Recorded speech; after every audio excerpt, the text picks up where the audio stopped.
नमस्कार।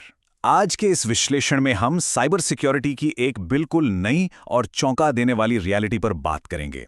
हाल ही में Claude mythos preview जैसे ऑटोनॉमस एआई मॉडल्स ने गेम को पूरी तरह बदल दिया है। अब एआई सिर्फ हमारी मदद नहीं कर रहा, बल्कि खुद से साइबर एक्सप्लॉइट्स एग्जीक्यूट कर रहा है। आइए समझते हैं कि ये नया खतरा क्या है और एक बिजनेस लीडर के तौर पर इसे कैसे निपटा जा सकता है। जरा सोचें, सिर्फ $50। एक बेहद सुरक्षित माने जाने वाले ऑपरेटिंग सिस्टम ओपनबीएसडी में 27 साल पुरानी एक गंभीर वल्नरेबिलिटी ढूंढने का खर्च अब सिर्फ $50 है। एआई के आने से पहले ऐसी कमजोरियां ढूंढना हजारों डॉलर्स और महीनों का काम था। यह सीधे तौर पर दिखाता है कि एआई ने साइबर हमलों की इकोनॉमिक्स को कितना सस्ता और आसान बना दिया है। आज की इस चर्चा को हम 4 हिस्सों में बांटेंगे। पहला, ये नया साइबर सिक्योरिटी पैराडाइम क्या है। दूसरा, इन ऑटोनॉमस हमलों की रफ्तार। तीसरा, इनका फिनेंशियल और ऑपरेशनल इम्पैक्ट। और आखिर में, इस नए खतरे के खिलाफ हमारी नई डिफेंसिव स्ट्रैटेजी क्या होनी चाहिए। तो आइए पहले हिस्से से शुरू करते हैं, a new cyber security paradigm, जहां ऑटोनमस एक्सप्लॉइट्स अब एक सच्चाई बन चुके हैं। आगे बढ़ने से पहले 2 टेक्निकल टर्म्स को थोड़ा क्लियर कर लेते हैं। पहला है ज़ीरो डे। ये वो सॉफ्टवेयर फ्लॉज हैं जिनके बारे में किसी को, यहां तक कि बनाने वाले को भी कोई जानकारी नहीं होती। दूसरा है एंड डे। ये वो कमजोरियां हैं जो पब्लिकली डिस्क्लोज तो हो चुकी हैं, लेकिन उन्हें अभी तक पैच या फिक्स नहीं किया गया है। खतरा यहीं सबसे बड़ा है, क्योंकि जब दुनिया को किसी कमजोरी का पता चलता है तो एआई उसे एक्सप्लॉइट करने में जुट जाता है। अब इस आंकड़े पर गौर कीजिए।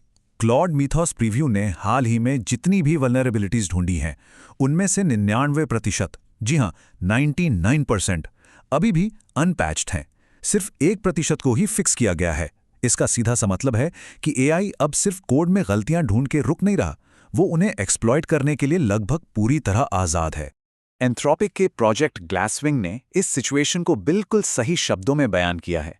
उन्होंने इसे सिक्योरिटी के लिए एक वाटरशेड मोमेंट कहा है, एक ऐसा ऐतिहासिक मोड़ जिसके बाद अब पूरी इंडस्ट्री को मिलकर बेहद तेजी से डिफेंसिव एक्शन लेने होंगे। ये कोई रूटीन अपडेट नहीं है, ये साइबर सिक्योरिटी की दुनिया में एक बहुत बड़ा शिफ्ट है।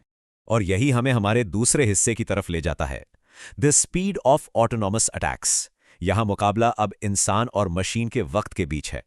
एक ऑपरेशनल पॉइंट ऑफ व्यू से सबसे बड़ा रिस्क है रफ्तार का अंतर। एक तरफ ह्यूमन लेड पैचिंग है, जहां सिक्योरिटी पैच लगाने में कई दिन, हफ्ते या महीने लग जाते हैं।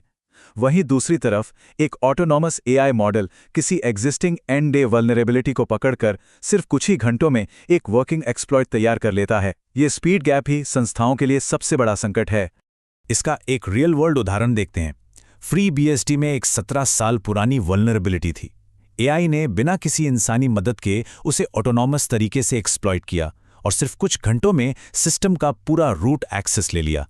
जो काम बड़े बड़े साइबर एक्सपर्ट्स को हफ्तों तक उलझाए रखता था, वो एआई ने चुटकियों में कर दिया। इस टाइमलाइन को देखकर रफ्तार का अंदाजा लगाइए। एक एआई को कोड बेस स्कैन करने में सिर्फ कुछ मिनट लगते हैं, वल्नरेबिलिटी ढूंढने में वापस बस कुछ मिनट, फिर उन्हें जोड़कर एक्सप्लॉइट बनाने में कुछ घंटे और रूट एक्सेस पाने में भी सिर्फ कुछ घंटे। जब तक ह्यूमन डिफेंडर्स अपना पहला रिस्पॉन्स प्लान बनाते हैं, तब तक एआई सिस्टम पर पूरा कब्जा कर चुका होता है। आइए अब तीसरे हिस्से की तरफ बढ़ते हैं, financial and operational risks. Technical बातों से हटकर आखिर इसका कोर बिजनेस पर क्या असर पड़ता है? असर बेहद गंभीर है, जैसे रिमोट डिनायल ऑफ सर्विस, जिससे पूरा कॉर्पोरेट नेटवर्क डाउन हो सकता है। हमलावर को अनऑथराइज्ड एडमिनिस्ट्रेटर प्रिविलेजेस मिल सकते हैं। होस्ट सिस्टम की मेमोरी करप्ट हो सकती है, या बिना ऑथेंटिकेशन के पूरा का पूरा रूट एक्सेस मिल सकता है। एक एंटरप्राइज के लिए इसका मतलब है मैसिव डाउनटाइम, डेटा ब्रीच और आखिरकार एक बहुत बड़ा वित्तीय नुकसान। और ध्यान देने वाली बात यह है कि ये खतरा किसी एक सिस्टम तक सीमित नहीं है। ओपनबीएसडी जैसा ऑपरेटिंग सिस्टम हो जहां नेटवर्क डिनायल ऑफ सर्विस का रिस्क है, या वेब ब्राउजर्स जहां डेटा चोरी हो सकती है, यहां तक कि मॉडर्न क्लाउड को पावर करने वाली वर्चुअल मशीन्स भी इसकी जद में है। यानी एंटरप्राइज आर्किटेक्चर का लगभग हर हिस्सा वल्नरेबल है। और अब आते हैं सबसे डराने वाले आंकड़े पर, सिर्फ $10,000। एक छोटी सी गाड़ी के दाम में एक AI मॉडल FFmpeg जैसे हाईली टेस्टेड सॉफ्टवेयर पर सैकड़ों स्कैम चला सकता है और कई नई क्रिटिकल वल्नरेबिलिटीज निकाल सकता है। इसका सीधा सा मतलब है कि हाई लेवल साइबर अटैक्स अब सस्ते, स्केलेबल और ऑटोनोमस हो गए हैं। तो आखिर बचाव क्या है? चौथे हिस्से में हम बात करेंगे रीथिंकिंग डिफेंसिव स्ट्रैटेजीज। इस बिगड़े हुए संतुलन को वापस कैसे लाया जाए। इस नई रियलिटी में सर्वाइव करने के लिए 3 जरूरी कदम हैं। पहला, अपने पैच साइकिल्स को ड्रास्टिकली छोटा करना। दूसरा, इंसिडेंट रिस्पॉन्स को मैनुअल प्रोसेस से हटाकर पूरी तरह ऑटोमेट करना। और तीसरा, सबसे महत्वपूर्ण, एआई से लड़ने के लिए अपने डिफेंस में भी एआई को ही डिप्लॉय करना। ऑपरेशनल लेवल पर इसका मतलब है कि सीवी डिपेंडेंसी बम्स को अब ऑर्डिनरी मेंटेनेंस मत समझिए, उन्हें अर्जेंट ट्रीट कीजिए। जहां भी मुमकिन हो तुरंत ऑटो अपडेट्स लागू करें, पुराने लेगेसी सिस्टम्स को प्रोटेक्ट करने के लिए ज्यादा रिसोर्सेज लगाएं और शुरुआती सिक्योरिटी अलर्ट्स को ट्रैच करने के लिए आज ही से एआई का इस्तेमाल शुरू करें। अच्छी बात यह है कि डिफेंस के लिए हमें फ्यूचर का इंतजार नहीं करना है। आज के जो एडवांस्ड एआई मॉडल्स हैं वो अलर्ट्स को ट्रायाज कर सकते हैं, सिक्योरिटी इवेंट्स को समराइज कर सकते हैं और खामियां ढूंढ सकते हैं।